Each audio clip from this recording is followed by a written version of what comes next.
Lonzo Ball has officially signed with the Chicago Bulls on a 4-year, $85 million contract. And in this video, I'm going to explain what we can expect from Lonzo Ball this upcoming season and why I think that he's going to help make the Chicago Bulls potentially one of the best teams in the Eastern Conference. Before we get into it, my name is Alex, and if you're new to the channel, go ahead and hit that subscribe button and leave a like on the video. I'm posting NBA content almost all the time. With all that being said, let's get right into the video. Despite having a rocky start in the NBA, Lonzo Ball has quickly been able to establish himself as one of the most desirable young two-way guards in the league. His improvements in his shot, as well as his improvements as a playmaker and defender, have been traits that made him highly sought after by several teams in free agency, with the Bulls ultimately signing him to put alongside guard Zach Lavine and center Nikola Vucevic. Lonzo is going to be put alongside two all-star caliber players, and he will bring a welcome splash of defense and playmaking to the roster.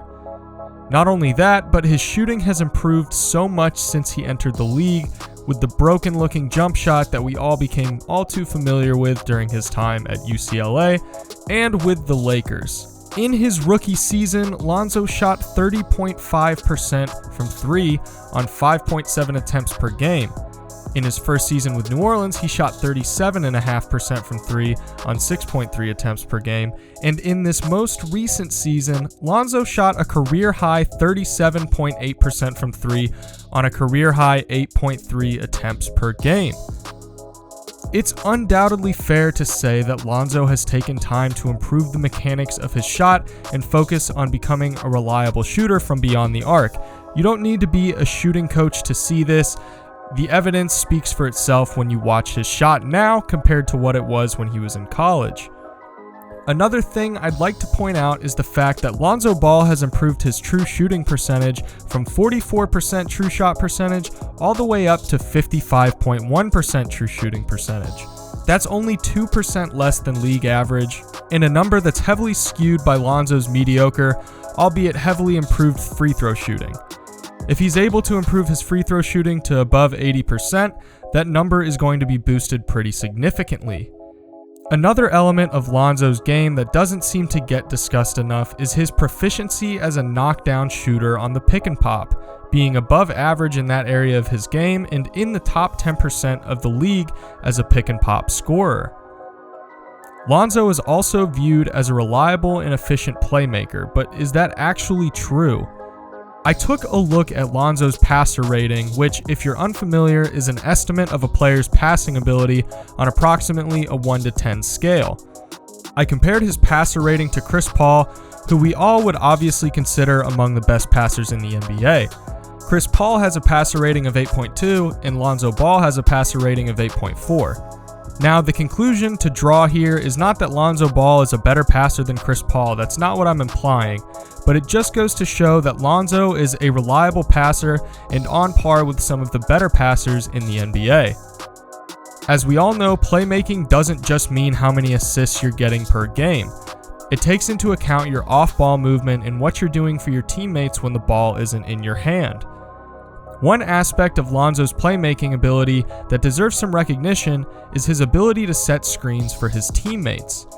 He averages roughly 1 screen assist per 75 possessions, which may not sound like a lot, but it ranks in the top 6% of players in the NBA. He also generates roughly 15 points per 75 possessions off of assists, a very high number.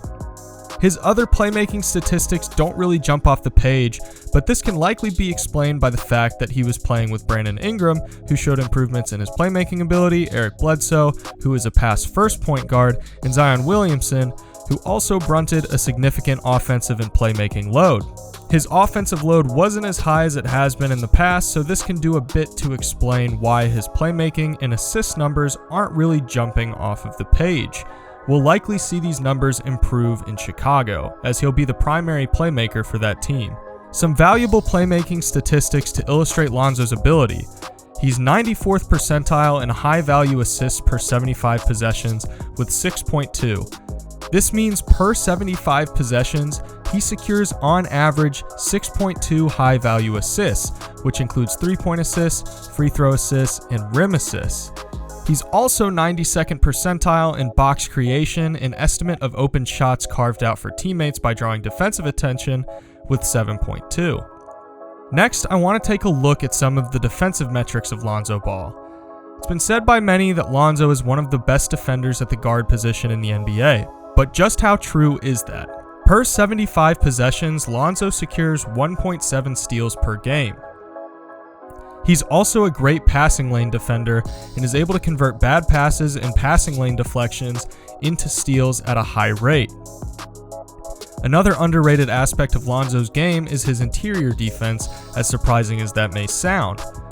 He's actually 90th percentile in block rate on contested shots with a block rate of 24.8%, meaning that he blocks 24.8% of the shots that he contests, a very impressive statistic. He's also a solid rebounder at the guard position, due in large part to his physical tools. He secured 4.8 defensive rebounds per 75 possessions, 0.7 offensive rebounds per 75 possessions, for a total rebounds of 5.5 per 75 possessions. It's worth noting that he was also sharing the floor with Brandon Ingram and Zion Williamson, who are both solid rebounders. I expect these rebounding numbers to increase in Chicago. So, with all of that being said, what are the expectations for Lonzo Ball in Chicago? Well, Lonzo is going to allow Zach Lavine to not have to carry so much of the offensive load. Lonzo takes some of the pressure off and allows Lavine to work off the ball. Lonzo's play style as a pass-first point guard will mesh nicely with Zach Lavine, who is definitely a score-first guard.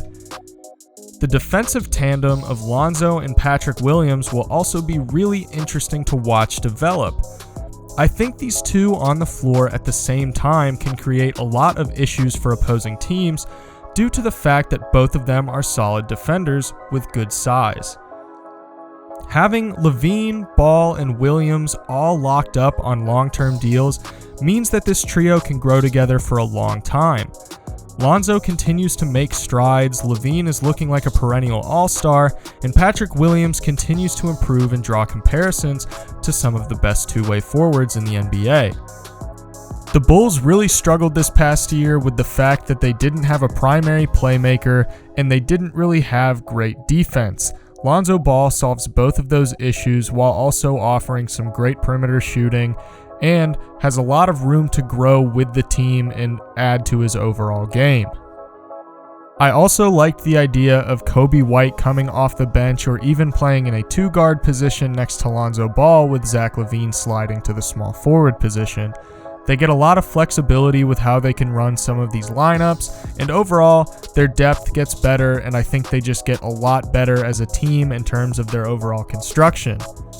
Not to mention the fact that they also just recently signed DeMar DeRozan, this team has a lot of firepower going forward. After a long time of struggling to make the playoffs, there's a light at the end of the tunnel for Bulls fans. So do you think that Lonzo makes the Bulls a playoff team? Be sure to leave a comment below and let me know. And as always, if you enjoyed this video, please be sure to subscribe and leave a like, and I will see you guys in the next one. Thanks.